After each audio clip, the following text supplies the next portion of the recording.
Well, okay, so Sam, you have got a point. Okay, he did have a really good article published about him the other day. But so here's the thing. Sean needs a campaign structure, right? So if Sean Haas is going to have a campaign structure and get his name out there, he needs money. He's not getting any. So I've looked at the paperwork, like he's not getting, they're doing a little bit. They're doing what they can. And from what I understand, he has to do a better job of communicating with the county party. But I'm just looking at this and I'm just seeing he's kind of doing his own thing. The party's kind of not paying attention. And at some point in time, they're going to have to make a decision. They're going to either make a serious run at this thing or this is going to be another placeholder campaign. And so if Sean wants to make a serious run out of it, he's got to do a couple of things. He's got to communicate and crawl up the backside of the GOP at the state and county level. He's got to be in their ear all the time. But at the same time, they've got to make sure that he has the campaign infrastructure around him. Somebody to run his campaign well, somebody to market him. They need to get him money. They need to get him materials. So the two sides right now, so you've got the two sides. They're like this, and they're just not, they've got to come together. And so right now, that is a huge problem for him. But they've got plenty of time to put this, put the ship right. It's just that usually when an opportunity pops up like this in campaigns that I've seen in the past, where maybe there's a fracture that you can exploit, usually there's at least an attempted influx of money. Let's throw something at it and see what happens. If this sticks, we'll invest in it. If it doesn't stick, we'll still back out. And that's not happening. So I don't know what needs to happen to make this work. But yeah, from what I hear, there has to be better communication on both sides. But if he's going to get his name out there, he needs somebody to run his campaign for him, and he needs money for that. So you're not wrong, Sam. But from his perspective, he's like, I got to have the funds. So if he doesn't get the funds, he doesn't get the funds. You can't hire people if you don't have any money. At Weaver Ag and Lawn Equipment, we believe hard work doesn't have to be hard or expensive, and having the right tools will help make hard work. And the party does need to push, but from what I understand, the party doesn't even know when he has a press conference. So, Sean, if you're listening, every time you do anything, okay, just from the bare minimum, because I know that Sean and his people listen on a regular basis. Every time you have an event anywhere, the party needs to know. Every single time. It doesn't matter how little it is. Every single time they have to, and that means a phone call, not an email. Okay, it means picking up the phone and going, Sean Haas, I'm going to have this press conference today. I'm going to do a barbecue that day. I'm going to do this that day, and need you to know about it. And at that point, the party can either decide to push that out to people and support them or not. It's up to them.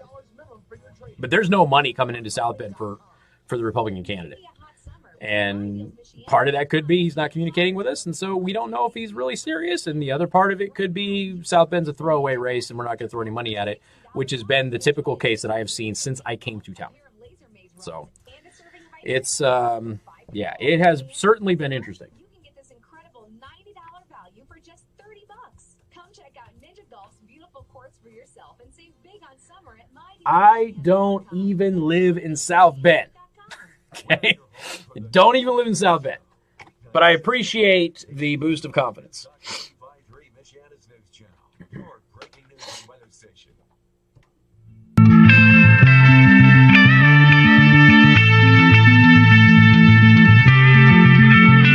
Like a butterfly.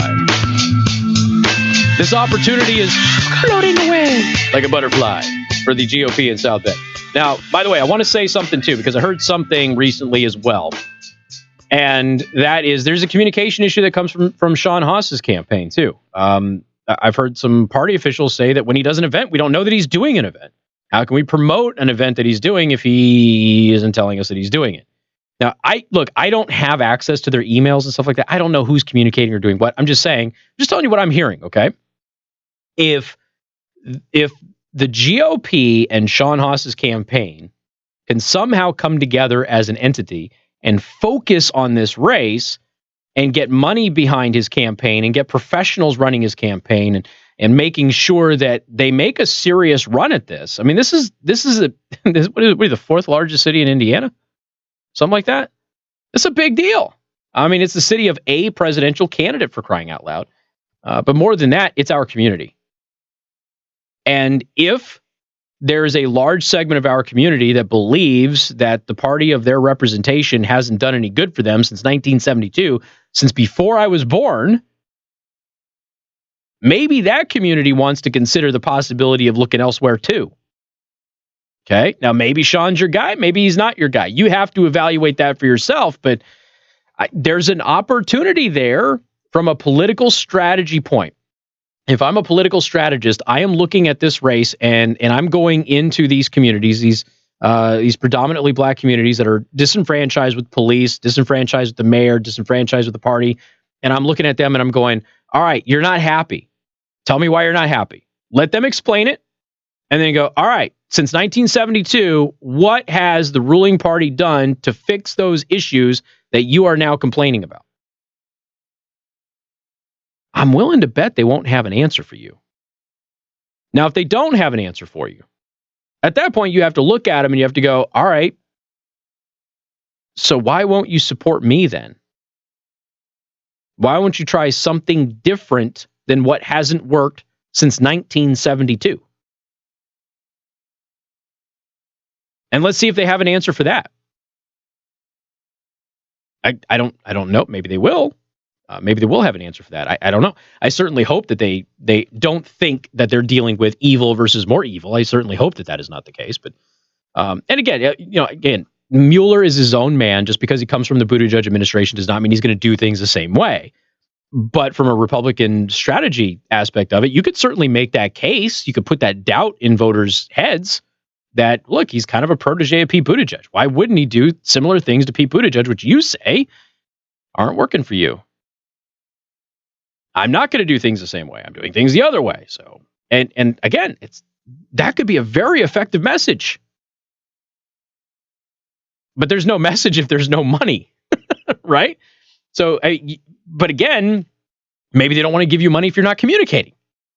So I'm not trying to harp on anybody. I'm just calling this as an observer who has been through many, many campaigns and seen the same mistakes over and over and over and over again, especially in tough races where there's traditionally not been the other party. Now, what else have we seen over the past? It's not even the past, few years, the past like decade or so. What have we seen? A lot of places that are solidly red or blue that go the other way and shocks the country, including the last presidential election. So perhaps, just throwing it out there, maybe you stop doing things the old way. There's a guy in the big house, the White House. He showed you all how to do things the new way. Might be time to pay attention to what he's doing, because it worked. So maybe doing things the way you did it 10 years ago, not the best strategy. Got more coming up. 95.3 MNC.